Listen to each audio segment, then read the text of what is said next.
Hari Om Tat Sat. Welcome to Swami Jyotirmayananda Society, our journey to self-realization. Please subscribe our channel for the mystical meanings and to enjoy daily satsang. We are currently exploring Srimad Bhagavad Gita, commentaries by my worshipful master Swami Jyotirmayananda Maharaj, narrated by myself Swami Nikhilananda.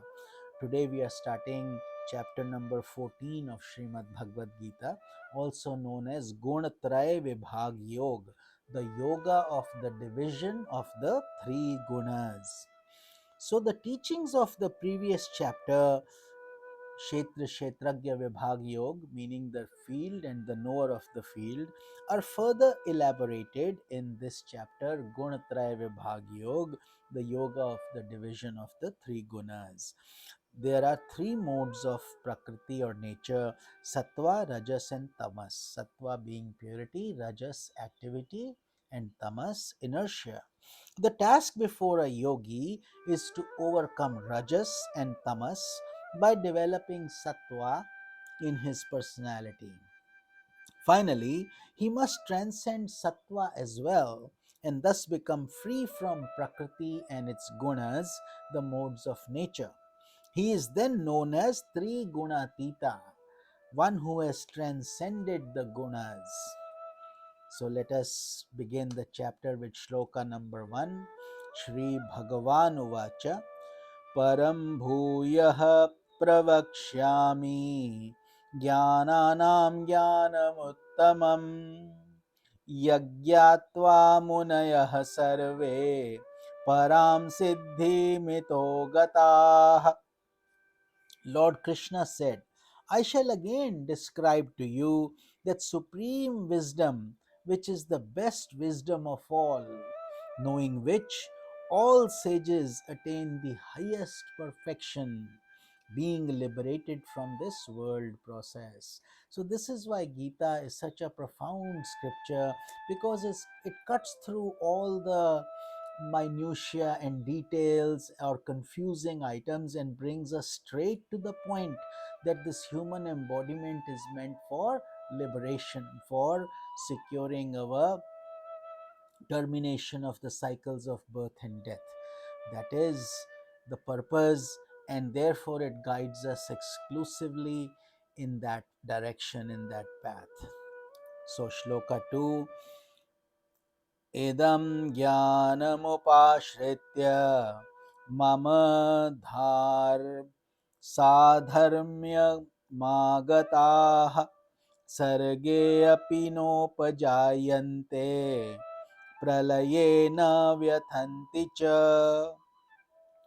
Having taken refuge in this knowledge and having attained oneness with me, these sages are neither born at the time of creation nor are they affected at the time of universal dissolution, which means that these sages and saints have become Brahman. They have transcended time and space, and thus they are also beyond the gunas, the three gunas that impact us in sattva, rajas, tamas. They have crossed that dimension and have become one with God. Therefore, birth and death does not disturb them anymore. Shloka 3. Mama yonir mahadura tasmin garbha dadhamyaham sambhavah sarvabhutanam tato bhavati bharata. In this shloka, God says, my womb is the great Brahman Prakriti in which I place the seed of life. Thence, O Bharata, all beings are born. So, just like in human embodiment, a man and a woman, when they come together, get married, they reproduce a baby, a child comes, they give birth to a life form that is just like them, fully independent as the child with its own identity. Much in the same way, God says, He also is. He's like a parent. God is the father, Mother Nature is the mother, and through that union this world system comes into operation in the being. So you may think of it that way, that they give birth to the world together. It's allegorical, but that's what it means, that all beings are born through God. Shloka number 4. Sarvayonishu Kaunteya मूर्तयः सम्भवन्ति याः तासां ब्रह्म महद्योनिरहं बीजप्रदः पिता. O Kaunteya, O Arjuna, whatever embodied forms are born in whatever species, it is I who am the seed giving father, while Mahat or Prakriti is the conceiving mother. So here God is further clarifying that between Prakriti and God Himself, they create this whole show, the cosmic illusion, the drama of life. And it is for all life forms. It's equally, they are the one parent, the source, whether it's animate or inanimate, whether it's an ant or an elephant or a human being, doesn't matter. All of that creation and the cosmic show is being controlled by those divine parents of Prakriti and Purusha. Shloka number 5. Sattvam rajastamiti gunaha prakriti sambhavaha निभग्नन्ति महाबाहो देहे देहिनव्ययम्. Sattva, Rajas, and Tamas, the gunas arising from the Prakriti, create bondage for the imperishable Atman abiding in the body, O Arjuna. So here God is taking us from the normal sequence of events. Most people are lost in the gunas itself. They get agitated through rajas, and they get lethargic through tamas, and they feel spiritual with purity in sattva. So these three gunas that come out of Prakriti, they create bondage for human beings. Thereby, they are trapped in the illusion of the world process, and the imperishable Atman that abides within is not totally decoded by such souls. They are still ignorant, thinking the world is real. That is all there is to it. That's what Lord Krishna is saying. Oh Arjuna, this is how the process starts. Shloka number 6. Tatra sattvam nirmalatvat prakashakamanayam sukha sangena bhagnati jnana sangena chanagha. Among them, sattva, due to its purity, confers enlightenment, health, and happiness. So, those who are following the guna of sattva will have these qualifications. However, even sattva, it causes bondage by creating attachments to happiness and relative knowledge.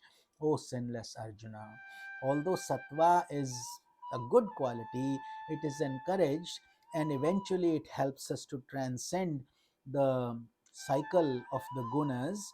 But still, sattva, if can be in the early stages, be very confusing if it keeps us into the if it creates attachment to a certain object. So therefore we should be careful, even while we are in sattva, to not be attached to that object that is creating the happiness.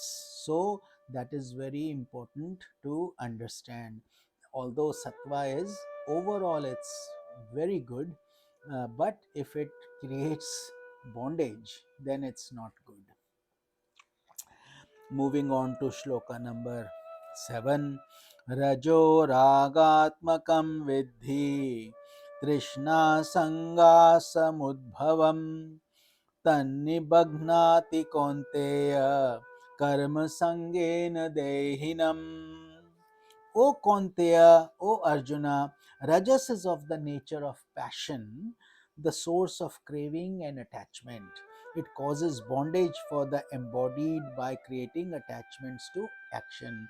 So here God is saying the second next guna, first was sattva, which we covered in the previous shloka. Next is rajas. Rajas, since it's activity based, it continues to create desires, and it creates cravings and attachments, and therefore it causes bondage by creating attachments to those actions that we like doing. So that is the nature of rajas. And then guna, shloka number 8 is tamas. Tamastva jnanam vidhi mohanam sarvadehinam pramadalasya binna bhagnati bharata. O Bharat, Arjuna, know that tamas is born of ignorance and is the deluder of all embodied beings. It causes bondage through procrastination, laziness, and sleep.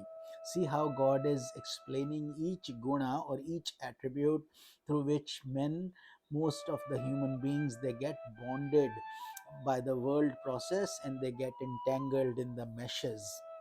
So here in tamas, God is saying it's procrastination, laziness, sleep, inertia that binds us, and it comes due to ignorance. Ignorance meaning avidya. Avidya is the cause of our birth and death, because we have not broken that barrier, that chain. So these are the gunas. Moving on to shloka number 9. Sattvam sukhe sanjayati rajah karmani bharata jnanamatritya tu tamaha pramade yujyata. Sattva attaches one to happiness, rajas to actions, O Bharata, while tamas, veiling wisdom, compels one to miscomprehension, which is sloth and laziness, etc., oversleeping, all those things. So here in this shloka, God is basically summarizing the three gunas for us, and we will continue this journey from shloka number 10 in tomorrow's satsang. Hari Om Tat Sat.